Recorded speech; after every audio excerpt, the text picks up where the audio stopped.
Hello and welcome to Mandibil. We are heading into a deconstruction of the third lecture in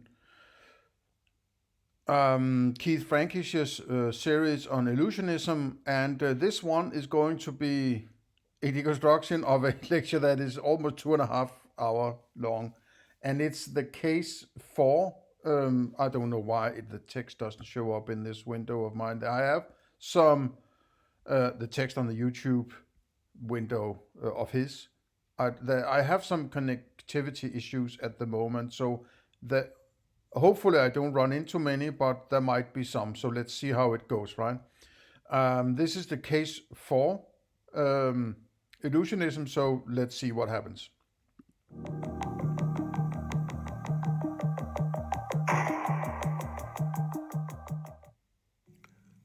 Hello, I'm Keith Frankish. Welcome to the third lecture in this course on the illusionist view of consciousness. This lecture is called The Case for Illusionism. Just to remind you of the plan of the lectures, in the first lecture we looked at the problem of phenomenal consciousness. The problem arises because it seems that consciousness involves direct awareness of mental qualities distinct from the qualities of things we're aware of in the world. This seems to present a hard problem. And I explained that the illusionist response to it is to deny that picture of consciousness, to deny that consciousness does involve direct awareness of mental qualities, qualia. I'm not quite sure that he actually understands what the hard problem is. I might be wrong on this. It's just I got a sort of it's like he thinks that he is surrounded by a bigger, perfect world that he has access to, and then there's a mind who has a inferior, smaller, simpler version within that. No, it's more like a one-way street, right? Where the hard problem is, it seems to end with qualia, like colors and sounds and tastes and so on, right? And that's what you have access to, right? I mean, I might have, I'm not sure about all these isms around this mind-body problem thing, right? It seems to be a minefield and a minefield, right? Of all sorts of weird it's like there's a saying in where I live that a lovely child seems to have many names, right? Or that child that is being loved has many names. I don't know actually why this saying goes, but it seems like this within philosophy that old saying doesn't fit really well, right? Because good philosophy is where there's a general sort of consensus of what we are talking about, right? We might not define it the same way, but it seems like this mind body or heart problem or choose your poison, right?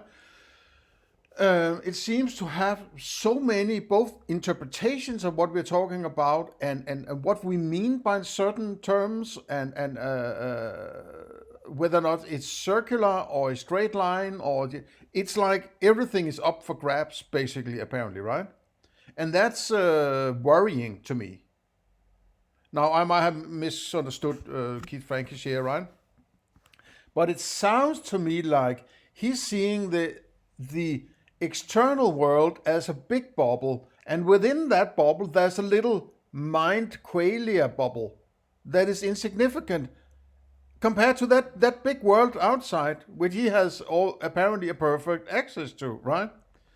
So he is basically living in an abstraction, philosophical abstraction, right? To him, everything there is are abstractions.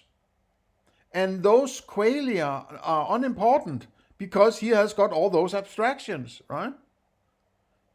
If he says there's an elephant, he doesn't care about its color. There's an elephant, so elephant, right? So, and there is a core to that sort of is functional. The problem is, which he doesn't apparently identify, is that he needs the qualia in order to get the elephant, right? if he hadn't had any qualia at any point in his experiential life, he wouldn't have any abstractions. He wouldn't have any elephants. He wouldn't have any bicycles or pickles of jar, or jars of pickle it's called, right? Or whatever, right? Beetles or boxes and actresses and so on, right? Young, pretty female students, for instance, right? So it's like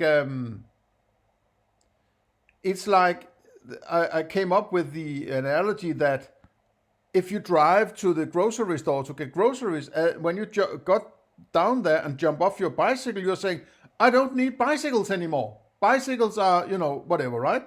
It's not a perfect analogy because it's obvious that you would need your bike to get back again, right?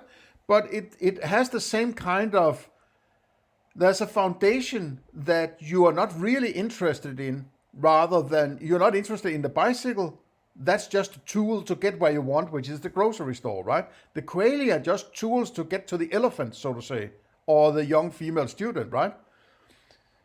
So, and when he got all that, elephants and young female students, he is like, I don't care about the colors and the taste and so on, right? No, but as I said, he forgot that he actually need them in order to get to the other things, right? So, when you are sort of an academic and intellectual and so on, there's in my opinion, a very big risk of just staying within the abstractions and the models and so on, right?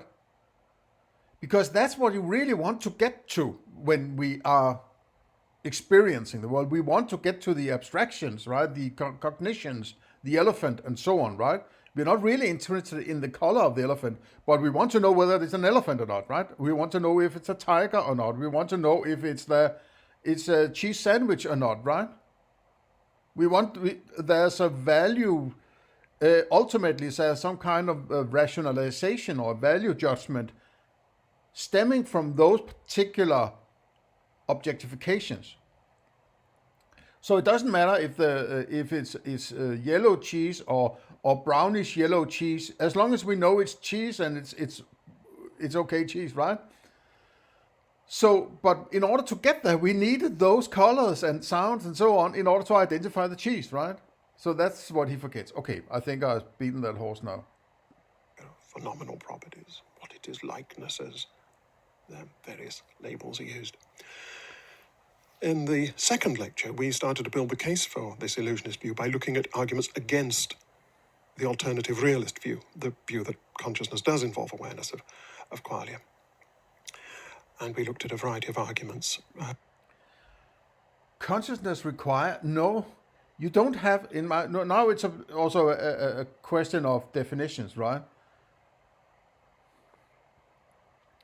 Now, what I call awareness, and you could say that consciousness is also a kind of awareness, but I like to delineate the various terms, at least within my philosophy, in order to make sure that the reader or the listener understands exactly what I mean when I use a certain term, because they are so, used in all sizes, different ways and connections and so on, right? If there is an experience, it's something, X is something that outside, right? So that might be, your qualia, your sounds, your colors, your taste and so on, which are in a way placed on a screen, you could say. And this is sort of an abstraction. But it could be you're living inside a three-dimensional movie screen, you could say, right? The theater there, right? And then there's an awareness of that screen. There's an awareness that maybe I shouldn't call it, maybe I should call it cognition rather than awareness, right? There's a cognition part of your system, right? That cognizes various parts of this experience, right? And mostly it's a visual thing, right? It's only when I get very close I can feel and taste, for instance, right? Maybe I can have some sounds and maybe I can, some smells if it get even closer, right? So there's also, I think, a diminishing importance of cognition depending on how far within that spatial experience the sense is responsible for the qualia, right? So I can, view the sun, for instance. I have an idea that is very, very far away. I can hear the sun, right? I can see the sun, right? So because vision is the only thing that can give me any idea of sun, then vision must be the most important. And for good reasons, therefore, it seems, neuroscience says that, like 30 or 40% of the brain is taken up by the visual stuff, right? And then when you get closer, sound becomes, so sound is the second most important. Then, smell, third, and feeling fourth, and taste fifth, right? Now, in certain situations, there might be a switch over, right? If you're eating, I would say taste is very important, less so than you're looking, right? But, there's a tendency that people look at food more than they taste food, right? If it looks good, it tastes good, sort of thing, right? If you're watching, cooking channels, the cook, when they have done their food, they always say, they taste their own food and say, it tastes so good, right? It's so delicious, right? But you only have to trust that that's actually how it tastes, right? But what you have to go with is your vision. You only have vision when you look at a channel. So if vision wasn't important, for you to judge, for instance, food, you wouldn't be looking at cooking channels, right? So, to cut it short, right? But there's sort of a degree of functionality of various qualia, right? And why did I go with this? I forget my train of thought.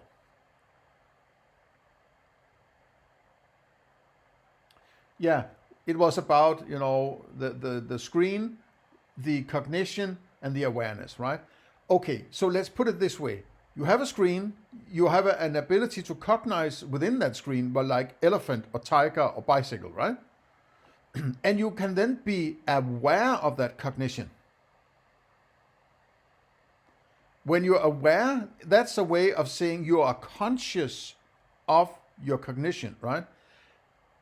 There's a lot of ways that you can, when you think about it, you can be cognitive of whatever without being aware of being cognitive of it, right? Like if sort of an example could be that you could have an awareness of feeling pain in your leg, right? You're walking in the woods and you get a scratch on your leg. But because you're preoccupied with something else, talking to your spouse or, with your children or whatever, you're not aware of it. Or at least not fully aware, right? So it's sort of on the back burner, right? And then when you sort of scratch your leg and you see that you have blood on your hands, then you're reminded, oh yeah, actually I did feel some pain a couple of minutes back, but I wasn't aware of it, right? Not in that conscious sense, right? So the consciousness sort of pick and chooses what to be aware of, right? So it's like there's some, and it's complex, right? But consciousness is not qualia, and consciousness is not the cognitions, right? Consciousness is the awareness of what you're cognizing and what you're having experiences of, right?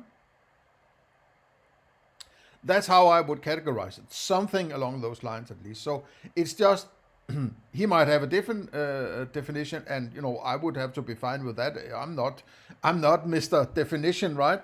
But I like to.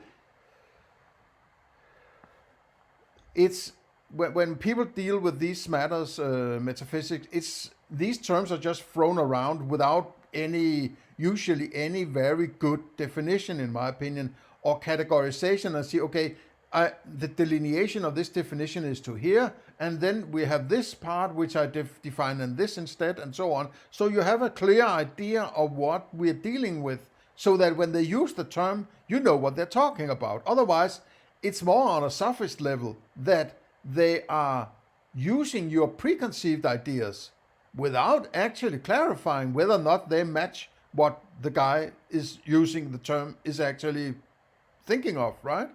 So you're sort of pulled along into the story using your own preconceived ideas what this might mean, what mind, for instance, might mean, right? So, presented by Daniel Dennett. In this lecture, we're going to continue to build the case for illusionism by looking at some positive arguments for the view, to supplement the arguments against the alternative. Okay, so let me begin with a few preliminaries. Here is a photograph of a typical illusionist. Illusionists, you see, are maniac scientists. Or at least that's how I think many people imagine illusionists. They think that illusionists are motivated by a crude scientistic view of the world. A view that if science can't explain it, then we should just deny its existence. Or they think that illusionists are dogmatically committed to a physicalist view of the world, and that anything that doesn't fit into that picture, again, has to be denied, even if it's the most obvious thing in the world, as many people would say phenomenal consciousness is. Now, speaking for myself, I don't see it that way. I don't endorse a narrow scientistic attitude. There are many ways of understanding the world besides. So narrow, what does it mean that it's narrow? It's like, it's just, you can't just throw the term science at me and then say, I don't have a narrow scientism view of things. It's just, I mean, after 1.5 hours of arguments against qualia, you can't just slap science to my face in 30 seconds and say, I'm not, it's like, it doesn't, it's not a well-balanced way of arguing, right? Now, there might be more along the lines what he's talking about. Now, this is just a sort of preliminary, right? But why don't you just go to the thing? Why do you have to have a preliminary, right? Is that sophist? You have to groom people into a certain thinking and that you have the right virtuous understanding or approach to things or something like that? Sort of sweetening the well before you get to the real arguments, or, you know, it's, if people don't go to the core as fast as they can to make sure that the listener knows exactly what we're dealing with here, I'm in the frame of mind that tells me this guy is trying to put up mirrors and smoke screens in order to cover up how bad his arguments are, right? I wouldn't even dream of spending 2.5 hours presenting arguments for my stance. If it takes 2.5 hours, it's too long. It can't be that complicated, man, right? After 3 hours of, preparing for it. It's ridiculous, man, right? In my video on metaphysics, in 45 minutes, I present the central idea. There might be details that could be elaborated on, maybe, right? But why would I do that? Because I want to get the message across, right? 45 minutes, I present my metaphysics and what that entails with regards to epistemology, objectivity, and ethics, right? I do that in 45 minutes. He has spent 3 hours just getting going into starting his argument for his position, an argument that takes almost 2.5 hours, right?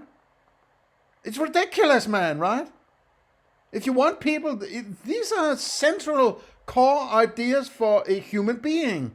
If you're right, and your argument is almost hidden in mirrors and smoke and whatever, sort of 4 hours into your lecture, nobody's going to find it, right? Is that because you don't want anybody to find out there isn't anything there? Otherwise, you'd be mandatory for you to make sure that you get this thing across, right? It's those provided by by science. And I'm not dogmatically committed to physics. I'm just thinking, like, if you had a company, right? If you were running a company and you had an idea, this is how we're going to run the company, right? And you have made, a series of lectures, presentations, PowerPoint show, and so on, in order to clarify for your employees how your ideas, why you're thinking certain things, and how you want that to sort of be manifested in reality, so to say, right? And people have had, already 3 hours or something like that. 2.5 hours maybe, right?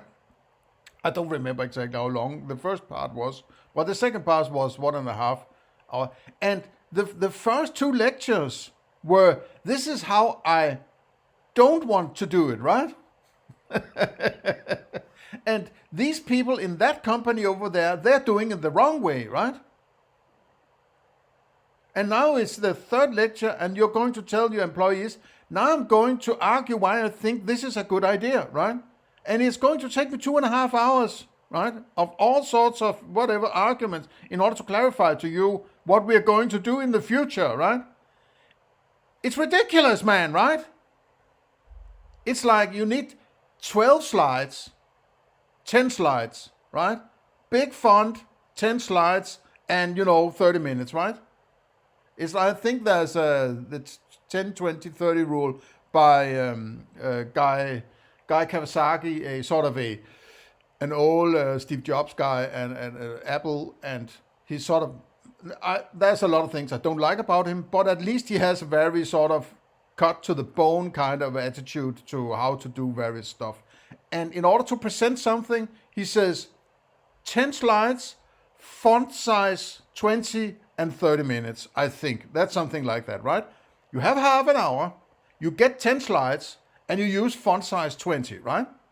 In order to make sure that you get your message across and you keep it simple and to the point, right? If you can't do that, it doesn't work. Because life is simpler than that, right? Most people in the world get around without even doing any kind of philosophy. They get to work, they get to buy their food, they get to brush their teeth, they get to make new babies and whatever, right? I'm like, yeah, it's not perfect and there are things that goes wrong here and there and the other place, right? Every now and then. But, 2.5 hours in order to figure out whether or not we should trust our, qualia. It doesn't seem like it's simple enough.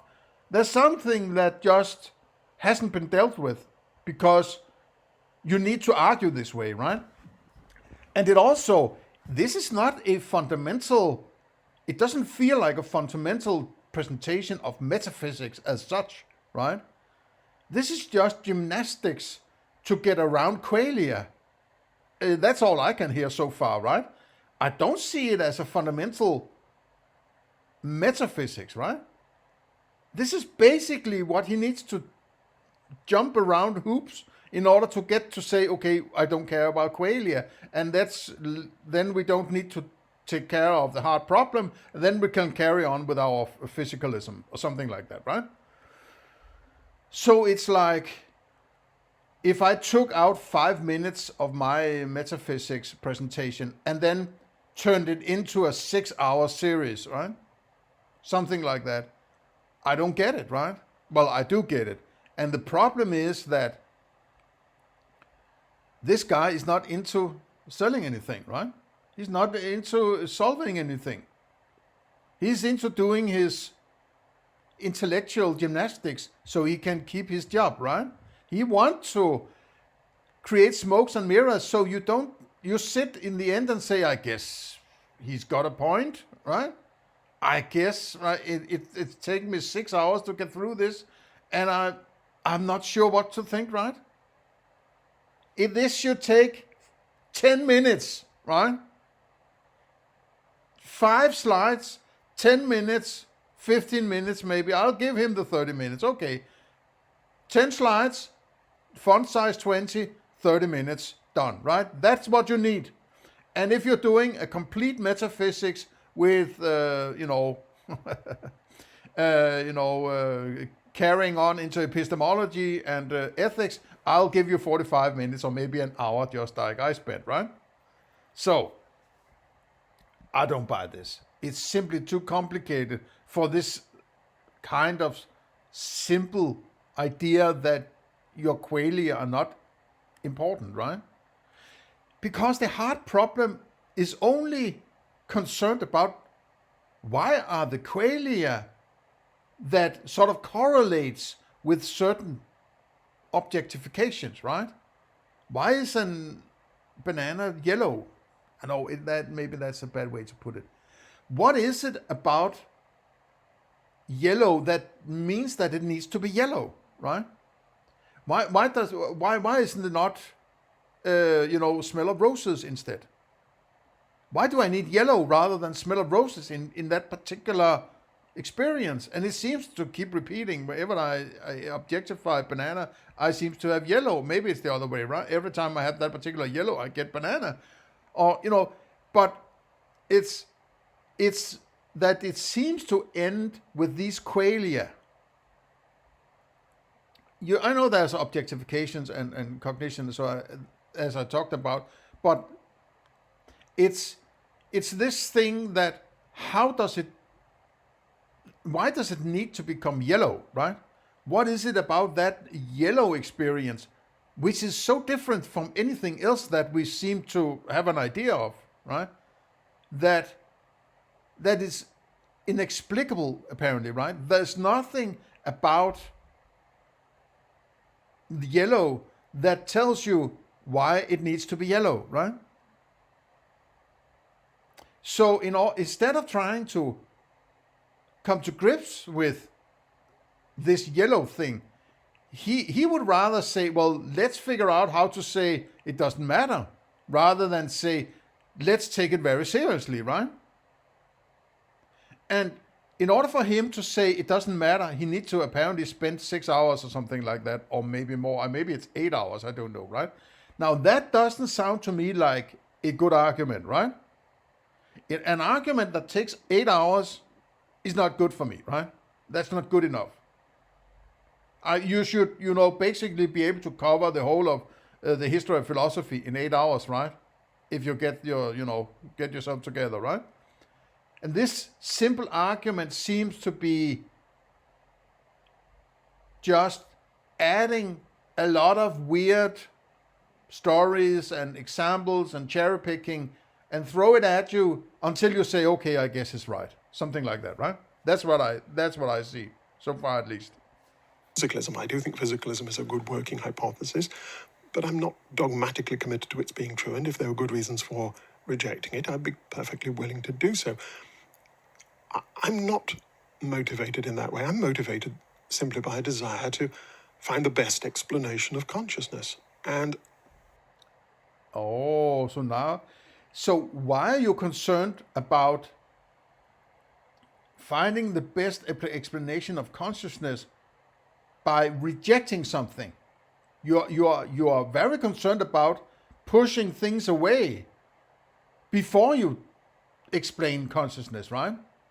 That's not a good sign to me, that you need to push stuff away. We don't need to look at that. Let me go, when I push this away, now I can make my definition, right? It rubs me the wrong way, very much, right? I think that illusionism is the best explanation, or at least points in the direction of the best explanation. It's not an explanation. If you reject qualia, I mean, I have qualitative experiences, qualia, right? And you're telling me they're not important. That's not an explanation. That's rather a rejection, right? Because you don't seem to change anything about that consciousness in a larger scheme of things. You have your objects like elephant, and you are conscious of them, and so on. It's like everything is the same, except I have to sort of push qualia aside. All else equal, right? That's not an explanation. It's not like if I have a car and I need to explain what that is, let me just take the wheels off. Now I explained what a car is, right? No, you didn't explain anything. You just removed the wheels, right? Ah. Similarly, I'm not claiming that illusionism must be true. Other views, I'm not. Would you mind defining to me what you mean by true? That's a very important term in philosophy, right? I would say that that's a part of knowledge. You need to have done epistemology in order to enable yourself to use the term true, in my opinion, right? So that's why I'm very concerned about you using this term true when we're talking about metaphysical things, right? Because if you're pointing to something being true, it must be an experience, right? You can't just grab truths out of nowhere, right? And say, this is true, or this could be true, right? You're implicitly saying that an ism can be true, right? An ism can be true. Ism is an idea of some kind, right? Can ideas be true? So now you are sort of disconnected from qualia. Now you can go and do whatever you want. You don't even need qualia because they're not important, right? Can you have qualia of an ism? What color does an ism have? What sound does an... Is that why you want to get rid of qualia? So you can claim things to be true without having to refer to any qualia. So it's like, be careful with people rejecting the obvious, right? Like qualia. Qualia are the fucking most central thing you have in your experience, right?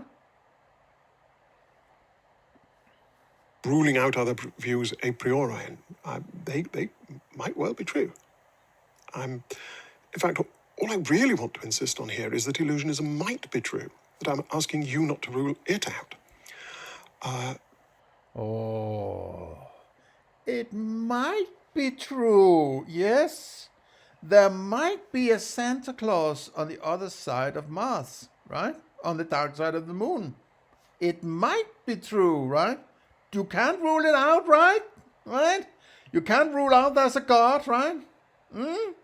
Can you say God doesn't exist? How do you know? Have you been everywhere in the universe or outside the universe and so on, right? So you can't rule out God, right? This is the same tactic he uses here. You can't rule it out, right? That's why you have to take it into account. No, bullshit. Manipulation. I think it's a coherent view, an important view, and one worth taking seriously. I also happen to think it's the best, but I think it's important, he says, right? Why would I have... Why are you going to groom me this way, right? Is it because you don't really have any good arguments when it comes around? You have to groom. I think it's a nice... You can't rule it out, and I think it's a nice argument, right? Just be patient and nice to me, and at least listen to what I have to say, right? I'm content if I can just persuade you to take it seriously. Nor am I claiming to have an... I couldn't take it more seriously than I do now by deconstructing it. That's the most serious I can take it, right? But don't fucking tell me I should be serious about it. Don't tell me what to do and what to think and what to feel, right? Just present the fucking argument, right? Would you, right? Instead of this bullshit. Just get to the fucking point. Knockdown argument for illusionism. I'm not going to present a series of premises that logically entail the truth of illusionism. Or even if I did present an argument in that form, I wouldn't claim to be certain of the... Well, if it isn't knocked down, what the hell is it, right? It's just your, flights of fancy in your academic ivory tower down in Cyprus or whatever it is, right? No, not Cyprus. Where was it? Some Greek island, right? Malta, whatever. He's basically telling me not to take it seriously, right? No, it's not a very good argument. No, it's not a knockdown. It's not. I don't have any really. So just be, open your mind for, other ways of thinking. Bullshit, man. premises. What I'm claiming is that illusionism is, on balance, the most plausible theory available. And have you presented the theory of illusionism yet? Right? Because you're talking about how good it is before you have actually presented the case for illusionism, right? Which is, so you're starting out your case by saying, I think it's a good case, right? What you at least could do is present the case and then explain why you think it's a good or less a good case when you have done the presentation, right? You see this a lot of times. And it's a sign that they don't really know what they're talking about, usually, right? That's the first thing I'm thinking. Okay, I'm aware this guy or these people, they're not sure what they're doing, right? So they have to start out with some preliminaries telling me, open your mind. Okay, this might not be a perfect theory, or I think it's okay because it's probably the best and most balanced, right? Before they present the actual... Oh, man. Bad philosophy. The case for it depends on pulling together lots of different considerations, none of which in itself is conclusive, but put them all together. Så hvis du tager... Ja, altså, hvis du kun har én hundelort, så er det nok svært at lave en pizza. Men hvis du tager 33 forskellige hundelorte, så kan det godt være, at der bliver en pizza ud af dem. Det er sådan set hans argument. Ikke? Hvis du tager 1 eller 2 dårlige argumenter, så kan du nok ikke rigtig komme nogen steder. Men hvis du tager en 30-40 sådan cherry-picked dårlige argumenter, så kan du måske skabe et eller andet, der ligner en pizza ud af det, ikke? Man. He basically says he has no fucking clue what he's doing, right? He's going to cherry pick whatever thing and then try to establish some picture that might potentially make you say, okay, I guess he's onto something, right? I have no patience with this. And I think illusionism offers the best explanation, the most plausible theory. Also, I'm not denying that science may have to expand radically in order to explain the world. I described illusionism as a conservative. But the amount of talking he's doing without any clear definitions of anything, basically, right? That should also be a warning sign of you, right? And it's a vast majority of philosophers I have seen in any situation of any kind, that they avoid very strict and short and concise definitions of anything they're talking about. They might do it sort of between the lines, or, something that sounds like it's honing in a bit on a definition, but it's sort of fluffy, and it leaves more questions than answering questions, right?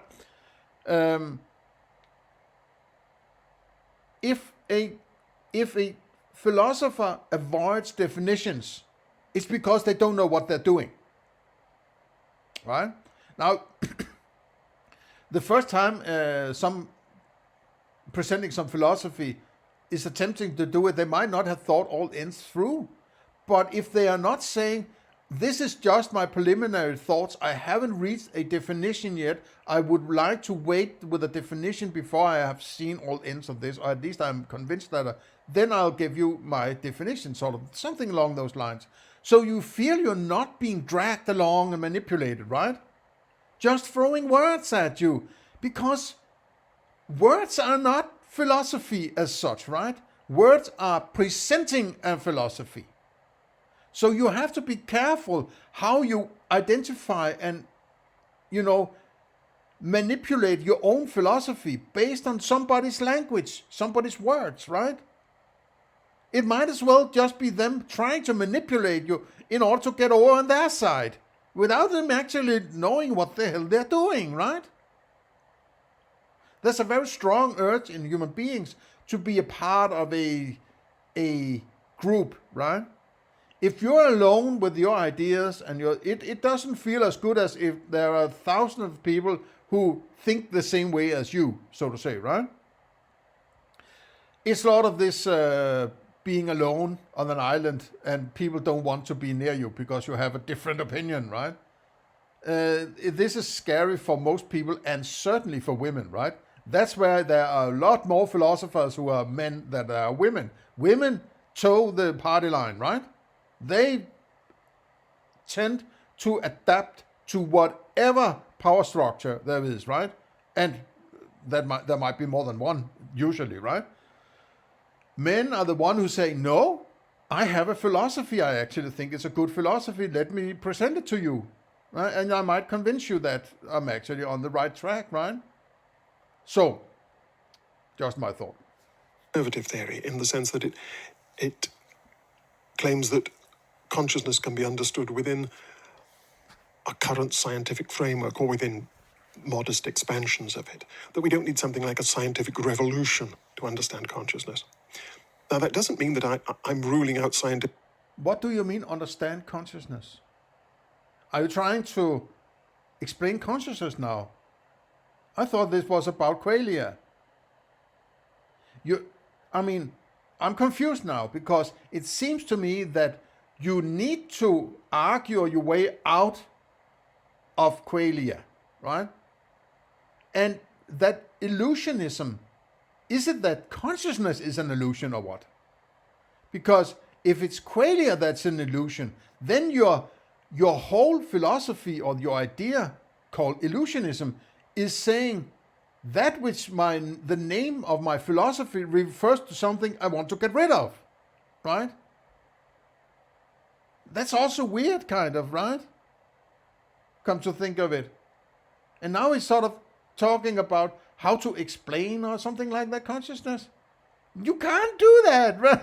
You can't get to an explanation. Because we are dealing with the fundamentals here. They have no explanation. Try to explain what the color yellow. Explain that. The color, what is that? You can't. That's why it's the end of the hard problem of consciousness. Because it ends with something you can't explain. And because you can't explain it, you want to get rid of it, right? So you can keep doing your science without having to deal with consciousness, right? Which is completely crazy. Basically, I think he doesn't even understand what science actually entails. Right? You need to have your qualia in order to do science. You need knowledge. In order to have knowledge, you need your qualia. In order to have knowledge of what you're doing science with, right? And making some kind of prediction based on that objective observations. Oh, man. Show me a scientist with blindfolded, right? Show me a deaf and dumb scientist, please. Scientific revolutions at all. We may very well need scientific revolutions. My claim is just that we don't need them to explain consciousness. This isn't to say that consciousness is easy to explain. It's not. It's going to be very complicated. But I think it won't require us to radically rethink the nature of reality. Okay, so he's trying to be the diplomat, right? He wants to say, yes, I'm open for suggestions. Maybe we can expand science a little, but we need science, right? Maybe I can drag you away from your weird metaphysics and into scientism, right? Get to the point, man. Okay, so let's look at some arguments for illusionism. Okay, so I only got through the preliminaries in this one. I think we're 45 minutes into it. I think maybe it would be a good idea to keep the next part starting up with anomalousness. Fuck you, man. Anomalousness. Go fuck yourself, man. Yeah, bringing in some weird words that nobody uses anywhere, right? To sort of, dumbfound your listener into accept. Oh, but he's working on a higher plane. He knows all these weird fancy words. Anomalousness, right? He's disconnected from reality, right? Living in his clouds of castles there, right? See you in the next one.